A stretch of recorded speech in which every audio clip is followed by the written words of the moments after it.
Hello friends, study with ज्ञान प्रकाश में आप सभी का बहुत बहुत स्वागत है। दोस्तों, वीडियो की शुरुआत करेंगे 28 दिसंबर के मनाए जाने वाले महत्वपूर्ण दिवस से। तो दोस्तों, 28 दिसंबर को प्रतिवर्ष होता है राष्ट्रीय लघु फिल्म दिवस। हालांकि एग्जाम में ये क्वेश्चन कभी पूछा नहीं गया है, लेकिन इस बात को आपको पता होना चाहिए कि 28 दिसंबर ये राष्ट्रीय लघु फिल्म दिवस के रूप में मनाया जाता है। तो आइए दोस्तों, शुरू करते हैं आज के वीडियो को। और पहला क्वेश्चन है कि भारतीय कौशल संस्थान यानी कि IIS Indian institute of skill के पहले बैच का शुभारंभ ये किस शहर में या कहां पर किया गया है, ये पहला क्वेश्चन होगा। और इसका सही जवाब है मुंबई में। तो फ्रेंड्स, वीडियो को लाइक आप लोग जरूर किया करें, क्योंकि लाइक करने से क्या होता है कि वीडियो का जो नोटिफिकेशन है, मैंने सुना है कि आप लोगों को तो नोटिफिकेशन नहीं पहुंचता है, यूट्यूब नोटिफिकेशन भेजता ही नहीं है अगर आप वीडियो को लाइक नहीं करते हो। तो वीडियो को अगर आप लाइक करोगे तो नोटिफिकेशन आप तक पहुंचने लगेगा। तो वीडियो को लाइक आप लोग जरूर कर दिया करो। तो पहला क्वेश्चन, भारतीय कौशल संस्थान का जो पहला बैच है उसका शुभारंभ हुआ है मुंबई में। और आपको बता दें कि केंद्रीय कौशल विकास और उद्यमशीलता मंत्री, नाम है इनका डॉक्टर महेंद्र नाथ पांडे। ये जरूर याद रखना, एग्जाम के लिए इंपॉर्टेंट है। तो केंद्रीय कौशल विकास और उद्यमशीलता मंत्री महेंद्र नाथ पांडे ने शुक्रवार 26 दिसंबर 2020 को टाटा भारतीय कौशल संस्थान मुंबई के फैक्ट्री ऑटोमेशन के पहले बैच का शुभारंभ किया है। अब देखो, यहाँ पर नाम में टाटा लगा हुआ है, मतलब ये कि ये जो भारतीय कौशल संस्थान है ये टाटा के सहयोग से रन किया जा रहा है, ठीक है। और जो पहला बैच है वो फैक्ट्री ऑटोमेशन के लिए है। तो उन्होंने कहा कि प्रशिक्षु के प्री क्वालिफिकेशन, जो उनकी जो क्वालिफिकेशन होगी, प्री क्वालिफिकेशन होगी, उसके आधार पर उनकी प्रोफाइल चेक की जाएगी और 1 सप्ताह से लेकर 4 सप्ताह तक उन्हें ट्रेनिंग दी जाएगी। भारतीय कौशल संस्थान यानी कि IIS मुंबई अपने पहले बैच के 100 छात्रों को 75% का स्कॉलरशिप भी देगा। इसके अलावा कोविड-19 महामारी के चलते दाखिला लेने वाले छात्रों को आसान फीस विकल्प की भी सुविधा दी जाएगी। तो ये क्वेश्चन काफी इंपॉर्टेंट है और इसको जरूर आप लोग याद रखना, ठीक है। और इस संस्थान को केंद्रीय कौशल विकास मंत्रालय और Tata educational and development trust मिलकर चलाएंगे। तो ये हो गया पहला क्वेश्चन। अब आगे बढ़ते हैं, अगला क्वेश्चन। शमसुद्दीन फारूकी का हाल ही में निधन हो गया। Very inspirational personality. क्यों? क्योंकि मैं आपको बता रहा हूं कि इन्होंने जो लेखन का कार्य शुरू किया था, ये 70 वर्ष की अवस्था में इन्होंने इसको स्टार्ट किया। ये बहुत ही बड़ी बात है। 70 वर्ष की अवस्था में लोग तो कुछ भी नया नहीं सीखना चाहते, यहाँ तक कि मोबाइल चलाना भी नहीं सीखना चाहते, लेकिन इन्होंने 70 वर्ष की अवस्था में लेखन का कार्य शुरू किया और कई सारे पुरस्कार भी जीते। तो क्वेश्चन है कि शमसुद्दीन फारूकी का हाल ही में निधन हो गया, वो किस क्षेत्र से संबंधित थे? सही जवाब इसका फ्रेंड्स, ये उर्दू भाषा के कवि थे और समीक्षाकार भी थे, ठीक है। तो ऑप्शन ए इसका बिल्कुल करेक्ट है। और 1935 में इनका जन्म हुआ था। 2020 में अभी हाल ही में इनका निधन हुआ है।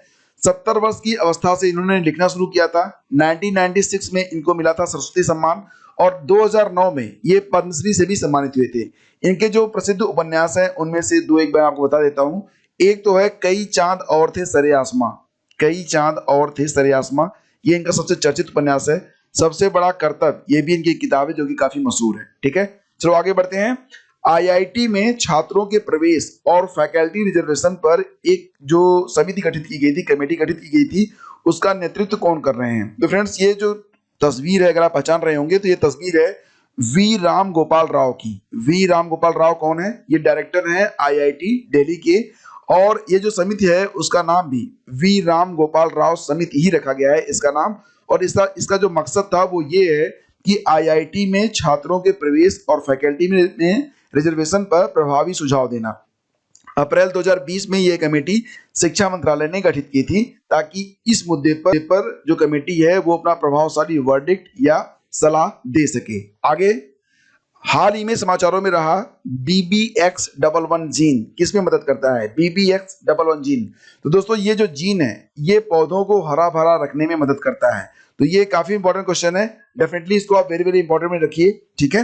पौधों को हरा भरा करने में BBX11 जीन मदद कर रहा है। और इसकी खोज किसने की है?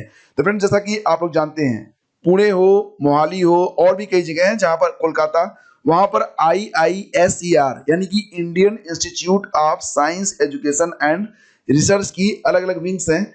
तो उनके जो वैज्ञानिक हैं उन्होंने इस बात को मान्यता दी है कि एक ऐसा जीन होता है जिसका नाम उन्होंने दिया है BBX11R, ठीक है। तो ये जीन है और इसको उन्होंने मान्यता दी है कि ये जो जीन होता है ये पौधों को हरा भरा रखने में मदद देता है। एक्चुअली में इसका जो नाम होगा वो BBX11 ही होगा, आर को आप एलिमिनेट कर सकते हैं। ठीक है, चलिए आगे बढ़ते हैं। अगला क्वेश्चन है कि ईज ऑफ डूइंग बिजनेस सुधारों को पूरा करने वाला छठा राज्य कौन बना है। तो फ्रेंड्स अब तक कुल 5 राज्य हैं जो कि ईज ऑफ डूइंग बिजनेस सुधारों को अपने यहाँ लागू कर चुके हैं, मतलब उसको पूरी तरह से कंप्लाई कर चुके हैं। तो छठा राज्य बन गया है राजस्थान। अब यहाँ पर जो विकल्प हैं, इसमें पहला राज्य था आंध्र प्रदेश, जो कि सबसे पहले ईज ऑफ डूइंग बिजनेस सुधारों को लागू किया था उसने अपने यहाँ। इसके बाद आंध्र प्रदेश के बाद आता तेलंगाना, कर्नाटक और भी कुछ राज्य हैं। कुल मिला के 6 राज्य हो गए हैं। तो ये कौन कौन से हैं? आंध्र प्रदेश, कर्नाटक, मध्य प्रदेश भी इसमें शामिल है, तमिलनाडु, तेलंगाना ने यह मुकाम हासिल कर लिया है। इसको हासिल करने से क्या होता है?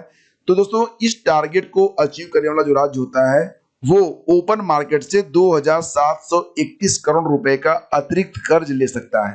ठीक है, तो यानी कि राजस्थान जो है अब ओपन मार्केट से 2731 करोड़ रुपए का अतिरिक्त कर्ज ले सकेगा। हालांकि आपको बस इतना याद रखना है कि ईज ऑफ डूइंग बिजनेस सुधारों को लागू करने वाला जो छठा राज्य है वो कौन सा है? राजस्थान है। ठीक है, आगे बढ़ते हैं। अगला क्वेश्चन होगा कि centre for business and economic research USA, अब यहाँ पे USA लिख गया है तो इसका मतलब तो क्लियर हो गया कि हेड ऑफिस इसका कहाँ पर है? इसका हेड ऑफिस है USA में। तो दोस्तों centre for business and economic research, इसको कहते हैं CBER USA के अनुसार भारत कब तक दुनिया की 5वीं सबसे बड़ी अर्थव्यवस्था इकोनॉमी बन जाएगा। तो फ्रेंड्स ये वर्डिक्ट है 2025 तक। ये प्रेडिक्शन किया गया है कि 2025 तक भारत जो है ये दुनिया की सबसे बड़ी इकोनॉमी बन जाएगा। हालांकि ये जो टारगेट है 5वीं बड़ी इकोनॉमी बनने का, इसे भारत ने 2019 में हासिल कर लिया था, लेकिन क्या हुआ कि 2020 में भारत वापस लौट आया अपने 6th पोजीशन पर। लेकिन यहाँ पर CBER ने क्या कहा है? CBER ने ये कहा कि 2025 तक भारत दुनिया की 5वीं सबसे बड़ी इकोनॉमी होगा और 2030 तक भारत दुनिया की 3री सबसे बड़ी इकोनॉमी होगा। तो ये दोनों पॉइंट आप जरूर याद रखना, ये काफी इंपॉर्टेंट है और एग्जाम में भी ये जो क्वेश्चन होता है कई बार पूछा जाता है। आपने अगर हाल ही में कुछ परीक्षाएं दी हैं तो डेफिनेटली ये क्वेश्चन कई परीक्षाओं में रिपीट भी हुआ था। ठीक है, तो ये पॉइंट CBER की रिपोर्ट के अनुसार भारत 2025 तक 5वीं और 2030 तक दुनिया की 3री सबसे बड़ी अर्थव्यवस्था होगा। ठीक है, CBER का जो मुख्यालय है वो कहाँ पर है? अमेरिका में है, जैसा कि मैं आपको बता चुका हूँ। दोस्तों ये क्वेश्चन भी काफी इंपॉर्टेंट है। संयुक्त राष्ट्र अंतर्राष्ट्रीय विकास वित्त निगम, संयुक्त राष्ट्र अंतर्राष्ट्रीय विकास वित्त निगम ने कोविड-19 के मद्देनजर भारत में कितनी सहायता राशि निवेश करने की बात कही है? तो ये अमाउंट है $54 मिलियन की। $54 मिलियन का अमाउंट जो है ये संयुक्त राष्ट्र अंतर्राष्ट्रीय विकास वित्त निगम ये भारत में इन्वेस्ट करेगा। अगला क्वेश्चन होगा कि केंद्रीय कैबिनेट ने हाल ही में कितने सरकारी फिल्म मीडिया इकाइयों के विलय को मंजूरी दी है? क्वेश्चन बहुत इंपॉर्टेंट है और सही जवाब है इसका 4। तो ये जो चारों इकाइयां हैं, जो चारों यूनिट हैं, ये किसमें विलय होंगे?